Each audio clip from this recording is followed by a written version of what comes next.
রাহুল গান্ধীর বিরুদ্ধে মানহানির মামলা করে এবার নিজেদের মান নিয়েই টানাটানিতে পড়ে গেছেন বিনায়ক সাভারকরের পরিবারের লোকেরা।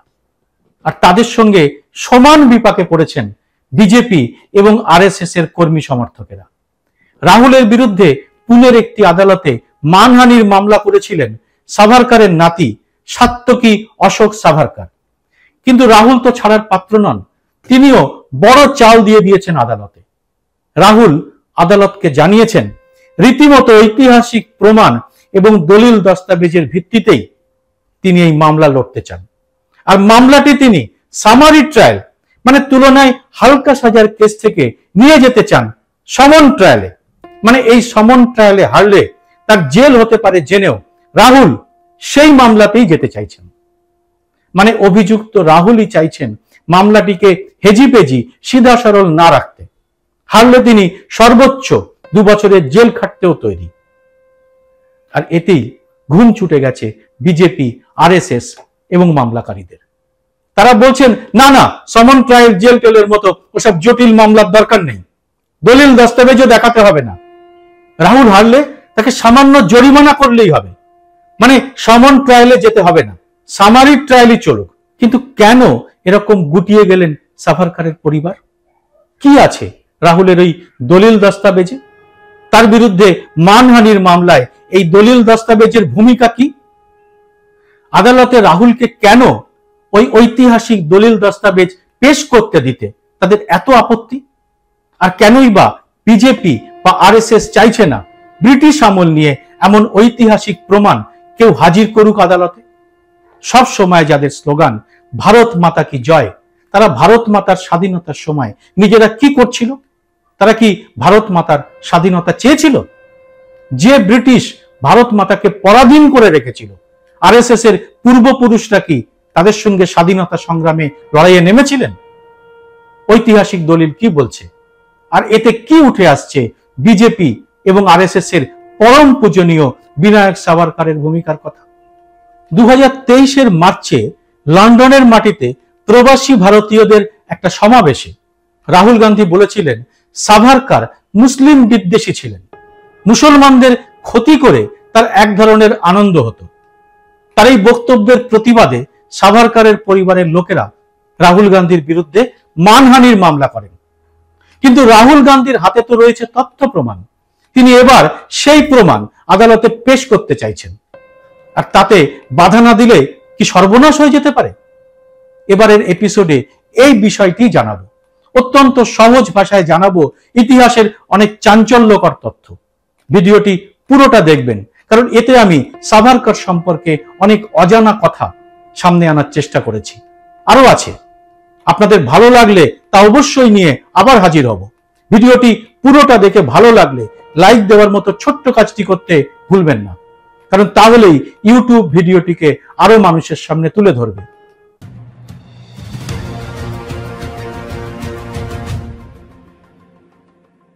নমস্কার, সবাইকে স্বাগত। আমি সুব্রত বসু। বিজেপি বা আরএসএস এর লোকরা মুঘল আমল নিয়ে কথা বলতে বড্ড ভালোবাসেন। একটু খেয়াল করে দেখবেন, বিজেপির নেতা মন্ত্রী হন বা সাধারণ সমর্থক, এরা ইতিহাস বলতে বোঝেন ঔরঙ্গজেব, বাবর, মুঘল আমল বা প্রাচীন মসজিদের কথা। কিন্তু কোনো মতেই আপনি এদের মুখে ভারতের স্বাধীনতা সংগ্রামের ইতিহাস নিয়ে কোনো কথা শুনবেন না। এরা ঔরঙ্গজেব, বাবর বা মুঘল আমলের নানা অত্যাচার বা অব্যবস্থা নিয়ে কথা বলবেন, কিন্তু ভুলেও ইংরেজ আমলের অকথ্য অত্যাচার নিয়ে এদের মুখে কোনো কথা নেই। ব্রিটিশের আমলে নিজেদের জান প্রাণ সঁপে দেওয়া বিপ্লবীরা এদের হিরো নন। আমাদের দেশের বরেণ্য বিপ্লবীদের এরা শুধু ভোটের সময় লোক দেখানো পুজো করে। তার কারণ কি? তার কারণ লেখা রয়েছে ইতিহাসের নানা দলিলে। ওই ইতিহাসের কথা প্রমাণ হিসেবে রাহুল গান্ধী আদালতে পেশ করতে চান। ওই ঐতিহাসিক দলিলগুলো আদালতে পেশ হলেই আরো একবার প্রকাশ্যে আরএসএস বা বিজেপির মুখোশ খুলে যাবে। ভারতের স্বাধীনতা আন্দোলনে আরএসএস বা হিন্দু মহাসভার কোনো ভূমিকাই যে ছিল না, এই প্রজন্মের মানুষের কাছে তা জয়ের মতো পরিষ্কার হয়ে যাবে। তখন কংগ্রেস ছিল, কিন্তু বিজেপি বলে কোনো দল ছিল না। তবে বিজেপির প্রতিষ্ঠাতারা, হিরোরা তখনও ছিলেন। তারা ছিলেন ইংরেজদের পক্ষেই। এটা শুধু আমার আপনার মুখের কথা নয়, ইতিহাসের দলিলেই রয়েছে আরএসএস এবং বিজেপির আদর্শ। বিনায়ক সাভারকার ব্রিটিশদের সঙ্গেই ছিলেন। কিরকম? একটা উদাহরণ দিই। ইংল্যান্ডের মহারানীকে তিনি রীতিমতো চিঠি লিখে জানিয়েছিলেন তারা যেন এদেশ ছেড়ে এভাবে চলে না যান, আর যদি যান তাহলে এদেশের দায়িত্ব নেপালের রাজার হাতে সঁপে দিয়ে যান। সে তথ্য রয়েছে, এবার তা আদালতে পেশ হবে। তা হঠাৎ নেপালের রাজা কেন? তার কারণ নেপালের রাজাকে সমস্ত হিন্দুদের রাজা বলেই মান্য করে আরএসএস। হিন্দু মহাসেবার অনেক অধিবেশনের শুরু হতো নেপালের রাজার স্তুতি দিয়ে, অধিবেশনের শেষও হতো সেই স্তুতি দিয়ে। দিল্লিতে হিন্দু মহাসভার প্রধান অফিসে গেলে দেখা যেত তাদের দেওয়ালে প্রধান যে ছবিটা রাখা রয়েছে তা নেপালের রাজার। ইতিহাসবিদ শামসুল ইসলাম এই তথ্যটি প্রকাশ্যে এনেছেন তার বইতে। ব্রিটিশরা খুব চতুরভাবে হিন্দু মুসলমানের বিভাজনের রাজনীতি করতে চেয়েছিল। ইস্ট ইন্ডিয়া কোম্পানি এদেশে প্রথম এসেছিল ব্যবসা করতে, তারপর এদেশের সামাজিক, অর্থনৈতিক এবং সাংস্কৃতিক পরিবেশ বুঝে নিয়ে তারা ব্যবসাদার থেকে হয়ে উঠল শাসক। একেবারে মাটির কাছাকাছি গিয়ে তারা বুঝেছিল হিন্দু মুসলমানকে ভাগ করে রাখলে তাদের বিরুদ্ধে প্রতিবাদের স্বর তেমন জোরালো হবে না। কিন্তু হিন্দু মুসলমানের বিভাজনের রাজনীতি করতে গেলে এদেশের কিছু মানুষকে তো দরকার। খুব সহজেই তারা সেটা পেয়ে গিয়েছিল। ঘুঁটি হিসেবে ব্যবহার করার জন্য তারা পেয়েছিল মুসলিম লীগ এবং হিন্দু মহাসভার মতো দুটো সংগঠন। যে ভারত মাতার জয়ধ্বনি উঠতে বসতে করে থাকে বিজেপি এবং আরএসএস, সেই ভারত মাতার স্বাধীনতার জন্য তখন জান প্রাণ লড়িয়ে দিচ্ছেন বাংলার তথা ভারতের বিভিন্ন জায়গার বিপ্লবী সংগঠনের যুবক যুবতীরা। আর তাদের মধ্যে বিভাজন করার জন্য হিন্দু মহাসভা এবং মুসলিম লীগকে খুব চতুরভাবে ব্যবহার করতে শুরু করেছিল ব্রিটিশরা। পুরো বিষয়টা খুব ভালো বুঝতে পেরেছিলেন নেতাজি সুভাষচন্দ্র বসু। 4 মে 1940-এ ফরওয়ার্ড ব্লকের সাপ্তাহিকীতে সুভাষচন্দ্র স্পষ্টভাবে এই বিষয়টি নিয়ে লিখেছিলেন। কি লিখেছিলেন তিনি? সুভাষচন্দ্র লিখেছিলেন, হিন্দু মুসলমানের স্বার্থ পরস্পরের প্রতি পরিপন্থী একথা যারা বলেন তারা খাঁটি কথা বলেন না। খাদ্যাভাব, বেকারত্ব, জাতীয় শিল্পের অবক্ষয়, মৃত্যুর হার বৃদ্ধি, স্বাস্থ্যহীনতা, শিক্ষার অভাব, এগুলি মূল সমস্যা। এই সকল বিষয়ে হিন্দু মুসলমানের স্বার্থ অভিন্ন। সুভাষ রচনাবলীর 4th খণ্ডে এই কথা লেখা আছে, পড়ে নিতে পারেন।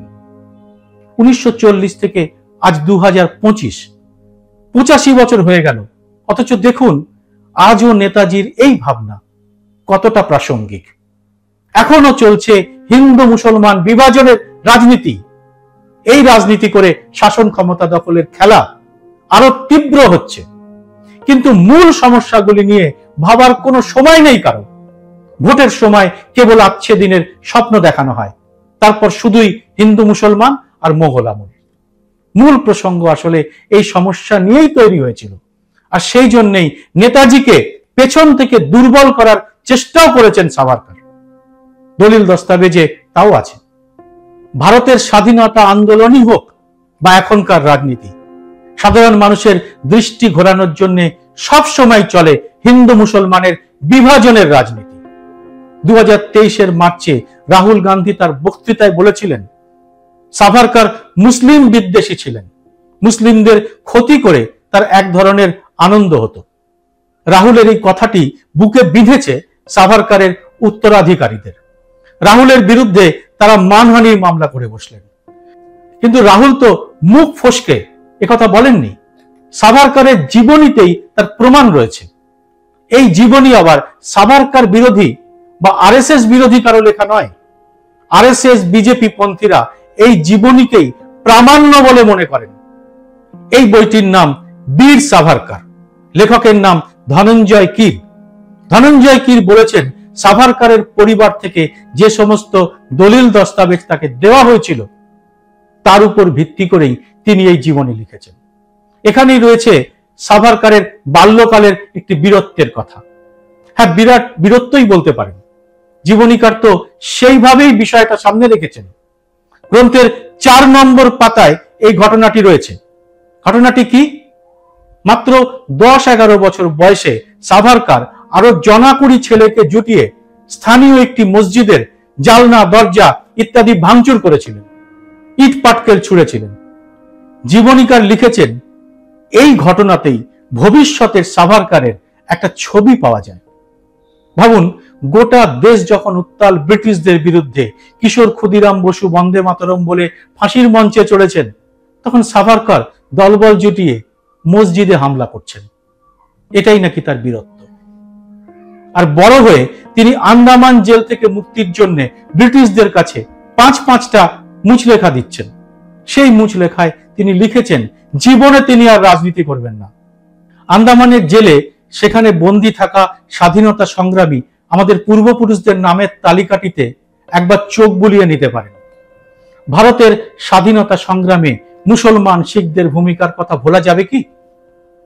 অথচ মজার ব্যাপার এই যে, এই মুচলেখা দিয়ে বেরিয়ে তিনি হিন্দু মুসলমান বিদ্বেষের যা কিছু লেখা তা আরো বেশি বেশি করে শুরু করলেন।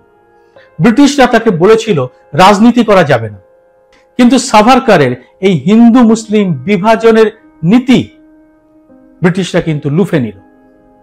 অর্থাৎ ঘুরিয়ে নিজেদের পক্ষেই তারা সাভারকারকে এনে ফেলল।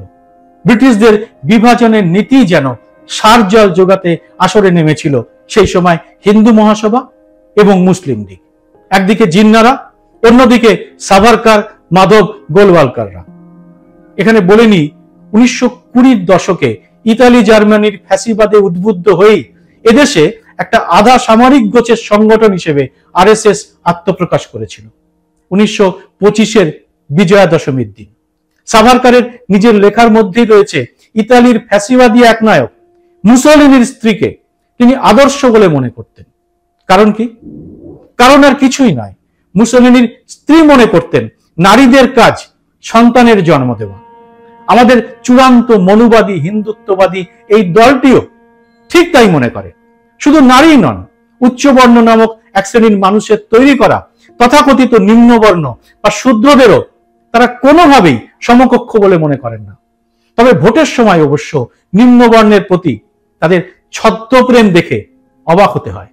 ইতিহাস একটু ঘাঁটলে দেখা যাবে 1930-এর সত্যাগ্রহ আন্দোলন বা 1942-এর ভারত ছাড়ো আন্দোলনের সময় আরএসএস রীতিমতো সার্কুলার জারি করে তাদের সদস্যদের ওই আন্দোলন থেকে দূরে থাকতে বলেছিল। আর ইতিহাস সাক্ষী, ওই দুই আন্দোলনে গোটা ভারত তখন ব্রিটিশদের বিরুদ্ধে ফুঁসছে। 1923-এ সাভারকর যখন জেলে বন্দী, তখন তার বিখ্যাত বই হিন্দুত্ব তিনি লিখেছিলেন। ব্রিটিশরা শর্ত দিয়েছিল তিনি কোনো রাজনীতি করতে পারবেন না, কিন্তু বই লিখে তিনি যে রাজনীতিটি করেছেন তাকে কার্যত সমর্থন করেছে ব্রিটিশরা। কারণ তারাও চেয়েছিল এই বিভাজনের রাজনীতিটা বজায় থাক। ভারতবাসীরা যত ঐক্য হারাবে ততই তাদের লাভ। কি মিল খুঁজে পাচ্ছেন আমাদের নব্য ফ্যাসিবাদীদের সঙ্গে? সাভারকরের ওই হিন্দুত্ব বইয়ে রয়েছে ভগিনী নিবেদিতার প্রসঙ্গ। তিনি লিখেছেন, সিস্টার নিবেদিতাকে তিনি হিন্দু বলে মনেই করেন না। কি ভয়ঙ্কর কথা! স্বয়ং স্বামী বিবেকানন্দের কাছে দীক্ষা নিয়ে সিস্টার নিবেদিতা হলেও তিনি হিন্দু হতে পারলেন না। কেন? সাভারকর মনে করতেন সিস্টার নিবেদিতা যদি কোনো হিন্দু পুরুষকে বিয়ে করতেন তবেই তিনি হিন্দু হতে পারতেন। অবাক লাগছে, এটাই কিন্তু বিনায়ক সাভারকরের মত। কিন্তু আসল কারণটা বুঝুন, সিস্টার নিবেদিতাকে কেন অহিন্দু বানাতে হবে? কারণ সিস্টার নিবেদিতা তখন ব্রিটিশদের দেশ থেকে তাড়াতে সশস্ত্র সংগ্রামীদের সহায়তা করছেন। ব্রিটিশদের চোখে তখন তিনি বিপ্লবী। আর তাই সাভারকরও তার ধর্ম পরিচয় নিয়ে প্রশ্ন তুলে বিভাজনকে উস্কেছেন। ওই হিন্দুত্ব বইয়ে রয়েছে হিন্দু ছাড়া অহিন্দুদের সাভারকর হিন্দুস্তানি বা ভারতীয় বলে মনেই করতেন না। আর সাভারকরের আদর্শ কারা? হিটলার, মুসোলিনির মতো এক নায়কেরা। বিনায়ক সাভারকরের এই মুসলিম বিরোধী মনোভাবের কথাই রাহুল গান্ধী তার বক্তৃতায় বলেছিলেন। তার প্রতিবাদে সাভারকরের বংশধররা আদালতে গেছেন। কিন্তু মজার ব্যাপার, রাহুল গান্ধী যখন প্রামাণ্য দলিল দস্তাবেজ সমেত আদালতে আসতে চাইছেন, তখন তার বংশধররা তার বিরোধিতা কেন করছেন? রাহুল চাইছেন এটা সমান ট্রায়াল হোক, মামলায় হারলে তাতে তার 2 বছরের সাজা পর্যন্ত হতে পারে। কিন্তু সাভারকরের বংশধররা এরকম কড়া মামলা চাইছেন না। তারা চাইছে কেসটা হালকা হোক, চলুক সামারি ট্রায়াল। মানে এতে হারলে রাহুল কেবল জরিমানা এবং ক্ষমা স্বীকার করেই পার পেতে পারেন। তারা কোনো দলিল দস্তাবেজ নিয়ে আদালতে তর্ক বিতর্কই চাইছেন না বলে আদালতে জানিয়েছেন। মানে যিনি অভিযুক্ত তিনি চাইছেন মামলাটি গুরুতর হিসেবে দেখা হোক। তার কথা ভুল হলে তিনি জেলে যেতেও তৈরি আছেন বলে জানাচ্ছেন। কিন্তু যারা রাহুলকে জব্দ করার জন্য এই মামলাটি করেছেন তারা এখন নিজেরাই ফেঁসে গেছেন। তাই তারা মামলাটিকে হালকা করার কথা বলছেন। সাভারকরের ইমেজ নিয়ে এখন নানা মিথ্যে গল্প প্রচারে ব্যস্ত আরএসএস এবং বিজেপির আইটি সেল। প্রথম জীবনে ব্রিটিশদের বিরুদ্ধে লড়াই করে জেলে গেল, পরে ব্রিটিশদের পক্ষে থাকা, ব্রিটিশদের কাছে মুচলেখা দেওয়া বিনায়ক সাভারকর এখন বিজেপি আরএসএস এর হিরো। আমাদের প্রধানমন্ত্রী নরেন্দ্র মোদীও তা বারবার বলেন। নেতাজির মতো বিপ্লবীরা সাভারকরের মতের ঘোরতর বিরোধী, তাই তারা এদের হিরো নন। আর আমরা সেই সব মহান হিরোদের কথা ভুলে এই সব মানুষদের কথায় নাচছি। স্বাধীনতা আন্দোলনে বিজেপি আরএসএস এর কোনো নায়ক নেই, তাই তারা ব্রিটিশ আমল থেকে আরো পিছিয়ে মুঘল আমল, ঔরঙ্গজেব, বাবর ইত্যাদি প্রসঙ্গ তুলতে চায়। কারণ তো জলের মতো স্পষ্ট, কারণ তারা কোনোদিন ভারত মাতার স্বাধীনতার আন্দোলনে 1% যোগ দেননি। আদালতে সেই প্রসঙ্গ উঠলে তাদের পক্ষে কি খুব একটা স্বস্তির ব্যাপার হবে? আর রাহুল এই কাজটি করতে চেয়ে এদের সব হিসেব কি গোলমাল করে দিলেন? আর আমরা বাঙালিরা, যাদের ঘরের ছেলে মেয়েরা জীবন দিয়ে ব্রিটিশদের বিরুদ্ধে লড়েছেন, সাভারকরকে এনে তাদের কি সেই ইতিহাস ভুলিয়ে দেওয়া যাবে? জবাব দেবেন আপনারা। হিন্দু মুসলমান নির্বিশেষে সব বাঙালি কমেন্ট বক্সে আপনাদের মত লিখুন। এই বিদ্বেষ রাজনীতির বিরুদ্ধে সোচ্চার হন আর ভিডিওটি লাইক ও শেয়ার করে ছড়িয়ে দিন আরো বাঙালির কাছে। জয় হিন্দ, সত্যমেব জয়তে।